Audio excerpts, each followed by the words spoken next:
everybody. Welcome to a new episode of Dreams Unveiled. And I'm so excited for you to meet my friend Melissa Salazar.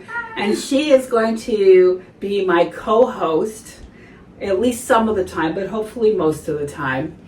I'm really looking forward to working with Melissa. And Melissa loves this stuff, so this will be really good. This is exciting. Thank you for having me, Daun. Good match made here.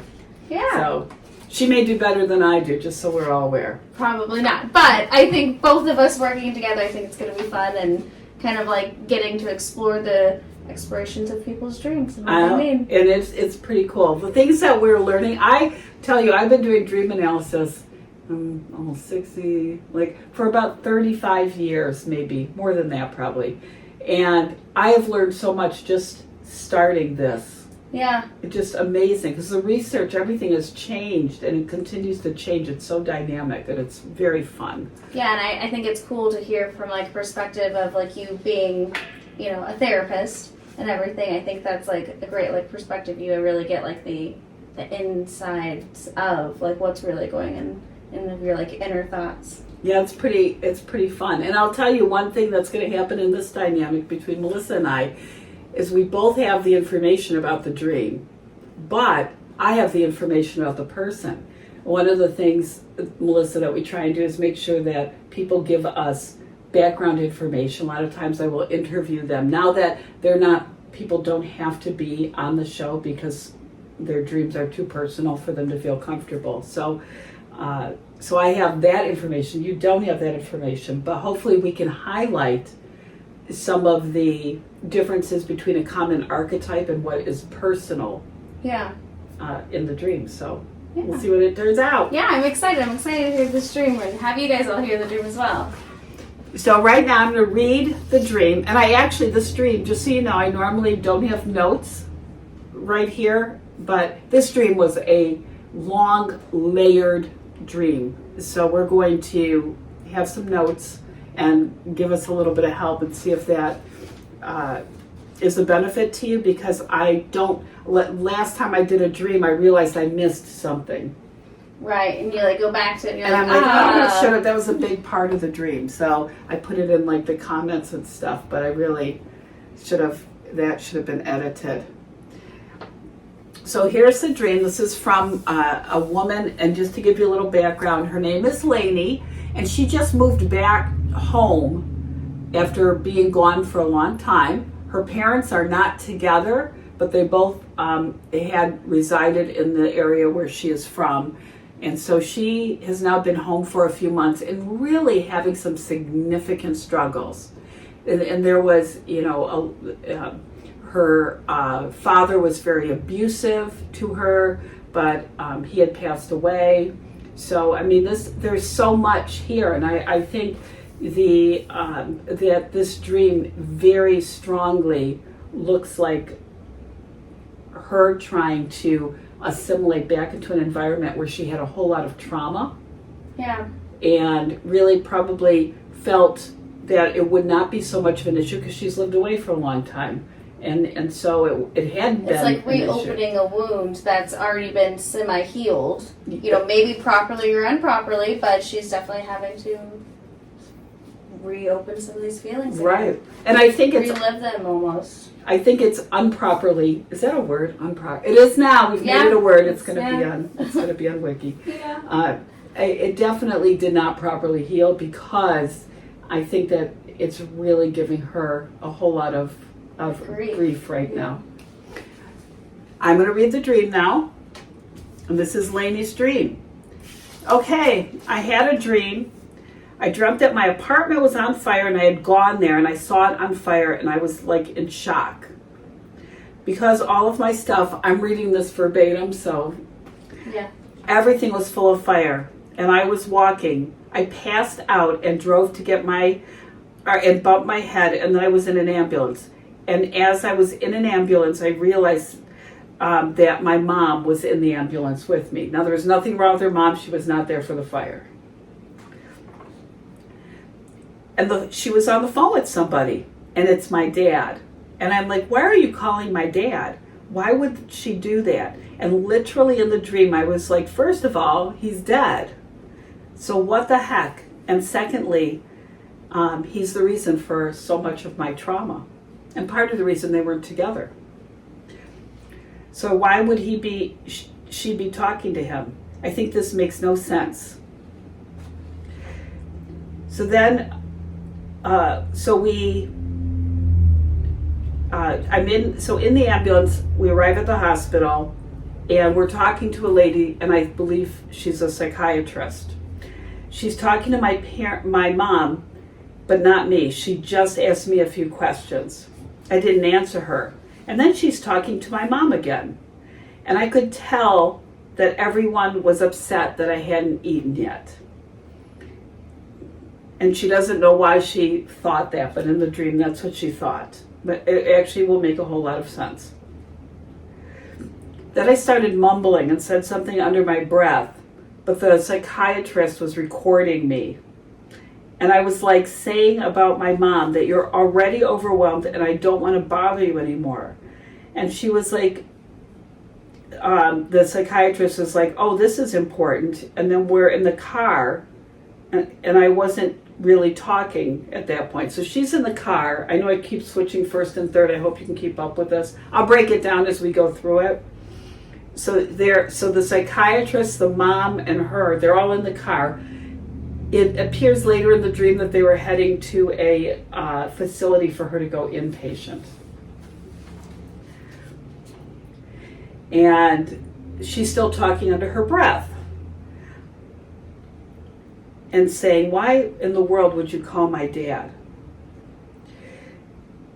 Then, she stated, he's the source of all my trauma and mental health. And then the psychiatrist said, well, that's definitely information I should have had. She seemed kind of surprised. So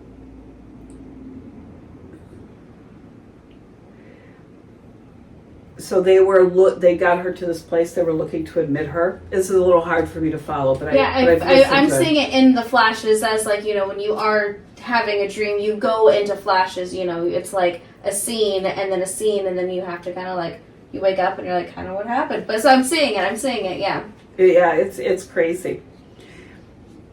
So she's like, no, I don't want to be admitted. Take me home. I just want to go home. But she wasn't saying anything. She was actually writing all of it down. So she's writing down instead of yelling, take me home, take me home. Then she remembered something about a restaurant, but she had very little about this, except there was a large snake there.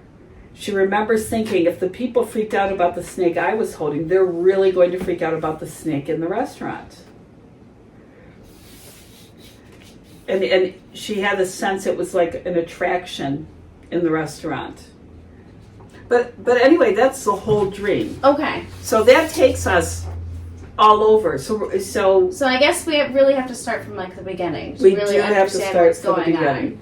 So in the beginning, let's talk about the apartment fire. Right. So it kind of makes sense with her being like moving into a new place. We could even say this like her place is in flames, so that could be a symbolization of like her life being in flames, or a symbol of like grief, resurfacing and like becoming into something. It could be all of that. Yeah. And it's important to understand that, so any house, even if it's not your own house, if you're in a house or an apartment in this case or anything, that typically represents your inner self. Yeah. Your emotions, all of your inner self. So here, her self, everything that she is, everything that she owns is all on fire. Right. It is just all on fire, burning to the ground. I'm not clear as to whether or not the apartment burned to the ground or just all of the belongings and possessions of hers. Right. And the reason I'm making an issue of it, because it actually means two different things. Yeah. Or it can mean additional. If the whole apartment is burning to the ground, that could really mean some severe inner conflict, and even that she's getting close to like a breakdown, like emotionally, that it's just so like much an overload. That's right. It's an overload of like her life situation just bursting into flames. That's right. Yeah. If the apartment didn't burn, but everything in it did, that is just turmoil and conflict and pain. I mean, this is right now somebody who is really struggling with everything. I mean, and it symbolizes. Sounds like a lot of emotional, trauma that she's having to like resurface. I would agree. I think there's an expectation. Oh, I'm going home. I haven't been there for a long time. Right. And then you just get here in loss of control. That's like right. You have no control over what's going on, and just things are in flames. Yep. When I think of like fire, I think of like destruction. Just remnants of something that could have been there. Absolutely, it's all just going up. Chaos is a good word. It definitely out of control. Definitely not prepared. I think extreme overwhelmness. Absolutely extreme overwhelmness. Yeah. This is a challenge to her sense of security. Her sense of everything that's important to her is just now going up. Life as she knows it is just gone. Yeah. And she describes them that she's going to shock. Right. So in the dream, she's in shock, which would make sense. What does it mean to be in shock? It means that you are checked out. Right. You are numb. You can't. You can't. It's like that thing where like you can't say anything because you're just like you just have nothing to say, but there's so much things going on. That's right. So shock is a form of self-preservation, in a way, and I think it's really cool that I've never thought about dreaming about being in shock. Right. So usually when I'm dreaming something, I don't have to dream I'm in shock because even the bad things are orchestrated. Right, yeah. So that was a new one for me to actually see that. I never gave that a thought. Yeah, I never thought of that either. That was interesting. Yeah. So here's the total loss of everything. Severe anxiety. The other thing I do want to say about a fire is a fire can also be a new beginning. That is true, right? And one of the things that we've been learning in the last few weeks is that in dreams, things can have multiple meanings. Right. It could be a presentation of the potential on both sides. It could represent a crossroads. Right. And the choices that she could make. So when the past is all burned up. Right, then there's like new growths, like they do like the burns in Washington on like their forest, and they have to burn some of the forest in order for new growth to come. Mm-hmm. And that could be translated that. So yeah. We're very hopeful that that's Lainey's path, and I think maybe knowing that the dream is pointing to all of this really can be part of that, put her on the right path. So. Yeah. I think that's a very important thing. So we've gone through an awful lot, but then now, Lainey's gone through a lot in the dream. So next thing is she passes out, bangs her head. Right, and now she's in the ambulance? She's in the ambulance. So there's a whole lot here. And I want you to see a reoccurring theme. Falling and passing out and banging your head is back to, I'm overwhelmed, a lot of anxiety, right, out of control, like chaos. Yep. Yeah, like blackout, you're just going to be gone for a minute and then you're like right back in the crazy situation. Just keep like just going in and out, and it's like how much can one person take sometimes? Yeah. And sometimes that like brief like nothing is kind of like a good like pause, reboot, re-go. Well, and I think she's having the dreams because I don't think she had any expectation of all of this being rekindled. I mean, think about just even the idea of the apartment. I think Lainey would have expected, coming back here. We had a brief discussion about living with her mom, but in the dream she's in an apartment. So that may show that kind of a disconnect, Right. And I think that is pretty relevant. It goes along with in the ambulance, mom's calling dad. They're not even together. Why is mom calling dad? And right, she's like, she's like, why him out of all people? She's like, because her mom knows. Right, she knows, and she's like, why would they be calling him? So now she's really upset. She knows he's dead in the dream, so that doesn't make any sense. Right. To her at all. And I think what that symbolizes for her is that that past can't hurt her, but it is emotionally hurting her. Yeah. In other words, he can't hurt her. And she knew. And so, I think, and Lainey was already feeling a disconnect with her mom. Yeah. And so now her mom's calling her dead dad. Right. So now Like she's almost suspicious in the dream. Lainey's feeling suspicious, like, why are you calling my dead father? Right. Why? I think that is kind of that sense. Yeah. Because I think, like I said, this dream is about Lainey's expectation. I'm moving back home. And the reality is people have gone on living here without her, even though they visit. Like a 2-week visit's very different than moving back and being here for months. Right. So I think there's that whole piece of this that Lainey's like, that her expectations have not been met even by the people she's the closest to.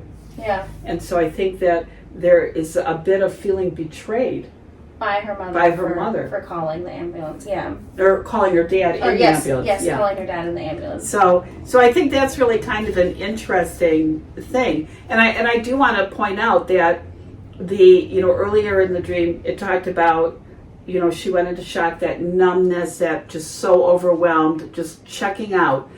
And the passing out really would be the same symbolism, right? It meant the same thing. Yeah. So we're seeing in the dream multiple representations of the same thing over and over. Just in different forms. And even the authority people will see with the psychiatrist and her mom, that they definitely are in control, and Lainey is not in control, right? Right. Mom's making a phone call. Lainey's like not doing anything. Right, she's forced to hear all of this but not have a say. Yeah, like she's not even present, but she is. Yeah. I mean, it's her dream. It's all about her. So right there, that's a lot, and that's just the beginning of the dream. Now let's talk about the psychiatrist. The psychiatrist is actually an interesting person in a dream, and it could represent any number of things that are actually good. It's really kind of a call out that you're in need of some spiritual or emotional or mental health guidance. That's really what that person represents. So the person's not a bad person. She is an authority in here, but it's really in your waking life saying that you need these kind of connections. You definitely need this kind of connection. Yeah, I feel like there's always been that stigma, especially in like my generation, where like, our parents never wanted us to talk to like a therapist. We're just now starting to like, realize that like talking to someone, having another opinion on, your life is kind of like a good thing. It's kind of good to get that little call, that little help, and this might be like something saying like, reaching out to someone isn't a bad thing. That's right. And that it's really necessary. And I think the dream, especially with the urgency of the ambulance and stuff, is really saying, this can get critical. It needs to be addressed now. I think that's really a big message in the dream. And I feel like, an ambulance is, a moving vehicle that helps. So, I feel like it's like moving to help her. That's right. And that's a good point. It's like pushing her to confront something. So movement, we've talked about this in previous dreams. Cars, any kind of vehicle, as long as it's not in reverse, but it's going forward. In other words, it's moving. Your life is moving. You're going forward. Right. And so the ambulance is going to somewhere. And that's a very relevant point.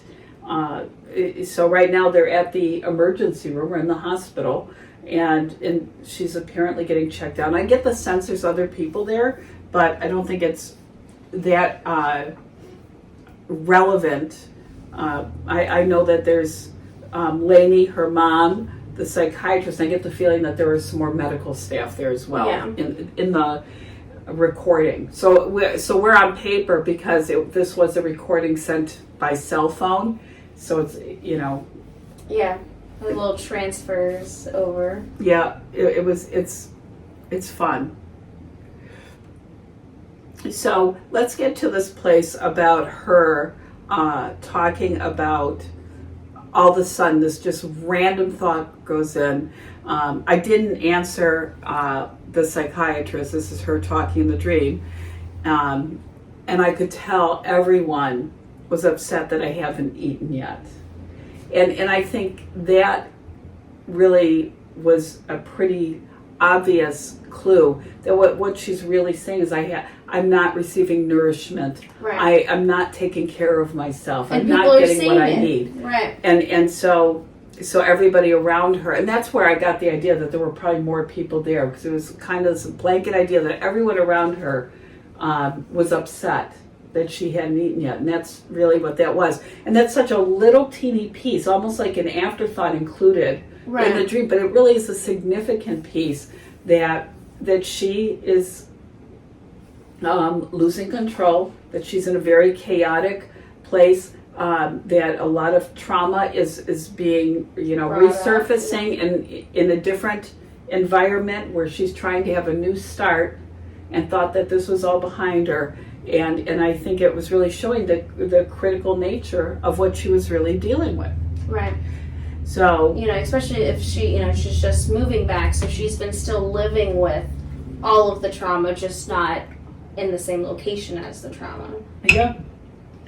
So it's always been there, just now really resurfacing more, being present in everything. Yeah, it really is. I think this could be anybody's story in waking life, or if they've had a traumatic history. Yeah. And if you're having dreams like this really wasn't a nightmare. It wasn't anything scary to her. And it's important to really consider your feelings while you're dreaming. And she didn't feel any significant fear, a little annoying. The shock of, her house fire. Yes. But I mean, it is a shock moving somewhere. And then, essentially, like, everything is behind her and burned into flames, So the dream showed a lot of anxiety and a lot of pain and a lot of the stuff, but she did not feel it that way in the dream. Even when she was in shock, it was just like, in the dream I was in shock. Right, it was almost like a third person kind of, like an outer body experience. And part of that is your subconscious and how it actually perceives some of these thoughts. And we've talked about this a lot, but I think it bears repeating. When you're dreaming, different parts of your brain are active, and they see things differently. But dreams heal, and dreams help process. So we really need to make sure we're tearing them apart and taking a look at them. So as we're moving on, there was this part where she was mumbling under her breath, and the psychiatrist was apparently recording her, but she's mumbling under her breath, and what she was actually mumbling was talking about her mom, that she was already so overwhelmed, and Lainey did not want to bother her mom anymore. And then she went on to say to the psychiatrist, this is important, and she was talking about her dad being dead and her dad causing so much trauma that she had some serious mental health issues as a result of that. And the psychiatrist at this did make a mention, wow, that's important. I really needed to know that. Yeah. So this need for spiritual help or mental health help really kind of manifested in a way of really demonstrating maybe that Lainey knows that she needs help. Lainey may be getting help. Right. I mean, we're not even saying that this is just a dream, but it may be what it sounded to me like Lainey is getting help, and the psychiatrist saying, I really needed to know that kind of represents that it's a good thing. Yeah. Right. It's like that little validation. Sometimes when people just need to know that, even though such a small little bit of information, it was like a validated, she heard her. That's right. She needed to know that, in order for her to get some help, she needed to know that little bit of information. So I just thought it was really cool, because now as a counselor, if I had, no information, I looked at it, I would actually believe, okay, Lainey probably is in counseling, or Lainey probably is talking to somebody, however that looks, whether, it's somebody at a church, it's a really close friend. She has some kind of a support network that's advising and counseling. Yeah. So that little piece, I think, was very important. And as far as the mumbling. Let's talk about the mumbling. There's so much in this dream. Like, yeah. It's crazy. So I mean, it's honestly kind of sad, and I definitely get it. Her like not wanting to burden her mother with any more things, but here she is, carrying so much burdens, alone. Mm-hmm. And the thought of like her caring about someone else's emotions way over her own, even think about like I should never even burden her. It's sad. It's sad to to see that she's like out there feeling alone like that. It sure is. In a place where she should be safe. You would assume that going back to your hometown, it's like safe. It's I hope that like things especially with her life go a little bit better, especially if she is talking to somebody and getting some help. I think this is going to be a good eye opener of her turning a new page and like feeling less overwhelmed, but especially if she's like has a good support system.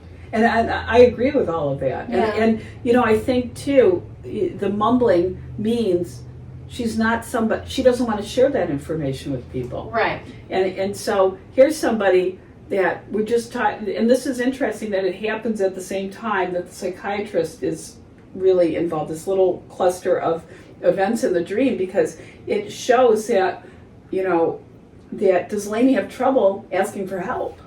Yeah. And she may be getting help, but is she giving all the right information? Because mumbling indicates in a dream, I mean, you don't always have to look things up to know what they mean. Yeah. Mumbling means you're not being clear. Right. It means that you're trying to whisper, you're being quiet, you don't want necessarily to be heard, but you want to say. Right. So it's kind of an interesting thing. And there's another part later in here where it's almost the same thing. Like I said, there's reoccurring themes, and it's all the same, the same themes. There's like 2 or 3 of them in here. So when she's talking under her breath, she's being her, but she's trying not to. And the psychiatrist, don't forget, is recording her. Right. Right. And so I think that's kind of a big deal. So now, here we're at this place. They arrive at the destination. Yeah. And Lainey is like, knew that they were going to try and admit her into an inpatient ward at a hospital. And she's like, I want to go home. I'm done with this. I want to go home. But here's the thing. She writes it down. She doesn't say it to anyone. She's not right. So she's writing it over and over again, but not saying it. So what does that sound like to you? I feel like she's almost there. She like wants to tell people, she's able to like express herself and put it on paper, but she feels still trapped where like there's that barrier where she can't. I don't know if it's maybe her, maybe it's her how can I say it, like her character? Her character. Maybe she feels like she can't get out of her character in front of other people. Like she doesn't want to like make her seem like she needs help. Well, you know what? Here's the thing. Not everybody, I mean, I'm sure most people don't know that some of her history. Yeah. Right? She's back in her small town. We don't know who knows about her abuse and stuff. Right. And so she may really be very thoughtful about what she's sharing. Right. And so reaching out to help may make her feel too exposed and vulnerable. Yes. Yeah.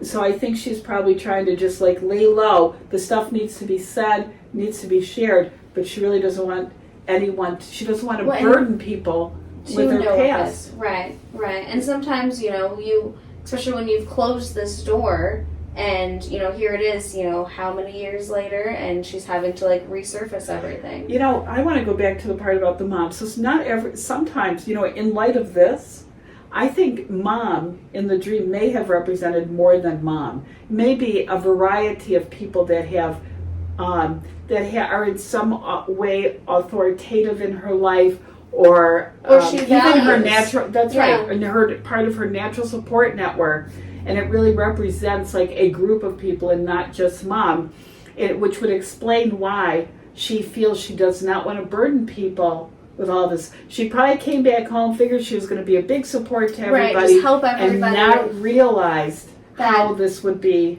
for her. Right, yeah, and I think that she's coming out there like, I'm going to be the rock for everyone, but like, who's the rock to lean on when there's no other rocks? I know. When you're the biggest rock and there's just a bunch of pebbles. And it's really hard too when you don't want to impose and be a burden. Right. You don't want to add something that you already know that they're going through something, and you're like, well. And let's face it, everyone's going through something. Right, that's true. That's why we should have way more dreams on here, by the way. Yeah. Right. I mean, especially, it's hard enough to go through things during the real world, the awake world, if you want to call it that, and have to like try and hide and not have everyone get what's going through your head, and then now having like your sleep world also still being in turmoil, so it's it's kind of hard being awake or asleep sometimes. It is. I really want to talk at the end of the dream, and sometimes this happens. It's all about this snake, and she remembers a little bit of the restaurant. This stuff may have been very elaborated on in the dream, but she just doesn't remember. Or this may have been the snippet that we get, and that's it. We could do a lot with snippets. So they're probably on the way to taking her home.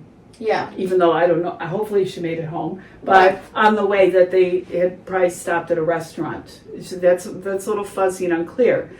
And in the restaurant there was a very large snake. And at the end of the dream, she wrote that it was supposed to be an attraction, but people didn't seem very concerned about it. Right, like no one was like saying, hey, there's like a huge snake here, So let's talk about what in a dream, restaurants represent connectedness, social interaction, comfort, familiarity. I mean, these are all of the things that we ascribe to eating with other people, to food. And also being nourished or needing nourished. So restaurant is that kind of comfort, familiar. Yeah, and before, remember, there was a mention that no one ate.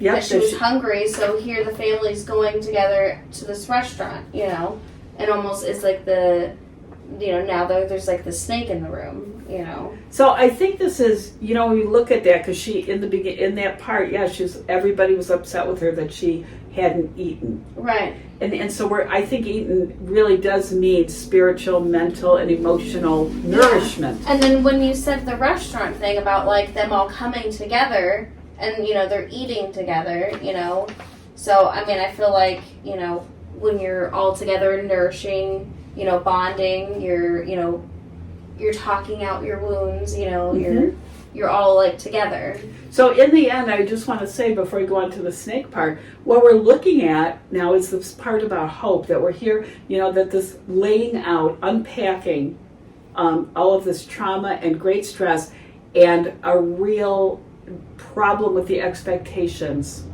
that were had. And now we're in this place of hope that I am getting nourished, I am connected, I do have people. Yeah. It actually makes me a little emotional, right? Because I mean, it just kind of like clicked, you know. And I am taking care of myself. I want to do all of this stuff. This is really hard. So the snake, which is considered an attraction, probably, for her, it's an attraction. No, everyone takes it for granted. It's just there at this restaurant, but for her, it's kind of an amazing thing, but not in a good way. It probably represents some kind of just toxicity or chaos or destruction being brought into a very comfortable and familiar thing, which would represent her home. Right. And here they are having dinner, and like it could still be a huge thing. She can still have that like huge, snake in the room, but you still have your family there. Yeah, you got you still have to eat. You still have to, have, you have to like nourish your body, you have to nourish your relationship with everyone, and the problem could still be there, but you have the support right there for you. Yep. And nobody's looking at that. They are. Yep. Nobody cares that it's there because sometimes. But here, get this, she's amazed that nobody cares. Right? Because this is now her walking into that transformation where we talked about the fire is really can be very transformative, and it can be both. You could have a fire that destroys your life, but it doesn't mean on the other side of that, out of those ashes, you rebuild something bigger and better. And I think it's really important to understand humans are resilient. We go through a lot, but hopefully we're giving a lot, and we live our lives to the fullest. Yeah. So here's the last part of this hope message, is that in her dream, I'm going to read this because I think it's interesting. there's a large snake there. I remember thinking if the people freaked out about the snake I was holding, they're going to really freak out about the snake in the restaurant. So all this time she's holding a snake. Now what that could mean is that she's confronting, that she's at a place where she's at this, once again, this crossroad, and she's ready to confront all of this.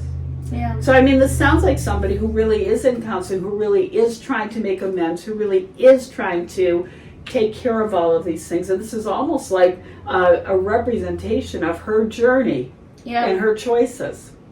And so, because holding on to that snake is really about a confrontation, confronting the problem that does not belong there, taking control of things. You know, I haven't been in control, but I am. It's not holding her. That's absolutely right. So it's a very powerful dream, and I really hope, that Lainey, as you're hearing this interpretation, that it really, really ministers and helps you. And if you at any point want to talk or shoot me a message because you have some more thoughts on this, please feel free. I would be happy to give you more information as I have more information, and maybe you could share a little bit more about your journey. This is a dream that is painful and powerful and hopeful, all wrapped up into one thing. Dream. Right, one mini series of dreams. That's right. So that's all I got. You have anything to add? I mean, I felt like that really hit it. I feel like, she's on this journey, and it's going to be, fiery, and it's going to go through a lot, but I think that, you staying close to God and you doing everything you can to keep your mind positive and, perspective positive, you're going to get through it, Lainey. That's right. You're going to get through it. And it looks like you're ready to. Yeah. So that's a pretty great sign. Anyway, I just want to thank you so much for joining us on this episode of Dreams Unveiled. And I hope as you go to sleep tonight, you have the sweetest of dreams. Thank you for joining us. Yeah. Like and subscribe. Bill's not here to tell you to like and subscribe, so you need to like and subscribe. Like and subscribe. Thank you. Bye. Cut. Okay. How'd you think that